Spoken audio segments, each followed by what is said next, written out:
En la segunda unidad, que hemos titulado Las víctimas como sujetos en la historia, las víctimas de ayer y las víctimas de ahora, vamos a aproximarnos a la noción de la víctima en un contexto histórico. Pues ustedes pensarían, pero ¿por qué no vemos esto en un primer lugar? Y es porque queremos situarlo específicamente en la cuestión transicional. Entonces, cuando uno ve a la víctima de cara a la transicionalidad y a toda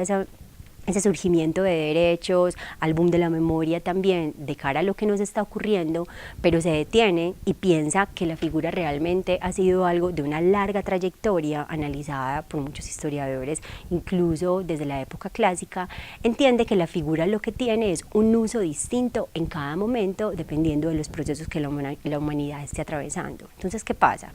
En el contexto actual podemos decir que tenemos una figura con unos usos específicos que, si se quiere, tienen un carácter histórico, por supuesto, pero además político muy marcado. Y se alega por muchos estudiosos incluso que tiene un carácter económico en distintas dimensiones. Entonces, ¿qué vamos a hacer ahí? Vamos a comprender qué es el daño actualmente, cómo se conceptualiza a una víctima en la actualidad de cara a esas formas anteriores de contextualizarse, que eran muy distintas a la que tenemos en el presente, que son individuos, digamos, sujetos a una forma de martirio específico frente a la cual el Estado, como una figura moderna, tiene que responder, y vamos a entender qué se entiende por de daño colectivo, por daño individual, por formas de victimización, en el caso de la victimización vertical, de la victimización horizontal.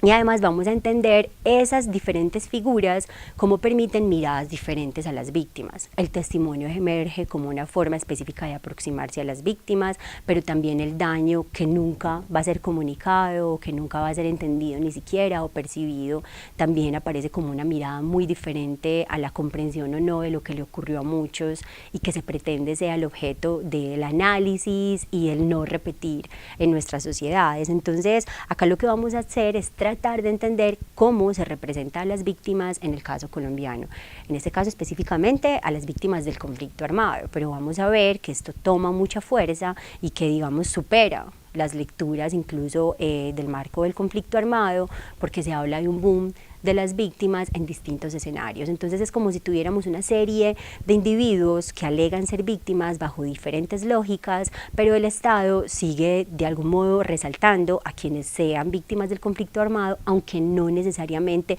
reconociendo de pleno sus derechos, o no necesariamente dándole lugar a la memoria o a las múltiples memorias, de las múltiples verdades que se esconden tras todos esos testimonios de las víctimas, porque lo que se hace de algún modo es institucionalizar la memoria. Entonces hay múltiples memorias que siguen estando en el escenario público y que no necesariamente van a llegar a aportar a la construcción del conocimiento de lo que ocurrió en esos contextos con esas víctimas, que en el caso colombiano adquieren un lugar histórico, porque nuestra violencia es una violencia de mediana duración, nuestra violencia política tiene una mediana duración, y eso tendría que tener un nivel de análisis que implicara la verdad y el esclarecimiento histórico, es decir, un análisis eminentemente interdisciplinario que permitiera además tener un diálogo continuo con quienes efectivamente han sido dañados.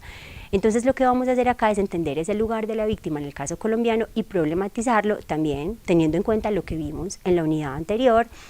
precisamente preguntarnos, listo, estas son nuestras víctimas, así han sido catalogadas de esta manera normativamente, de esta manera en el escenario social, y entonces ¿cómo nos sirve esto para identificar a esta figura a la luz de la memoria y de la verdad?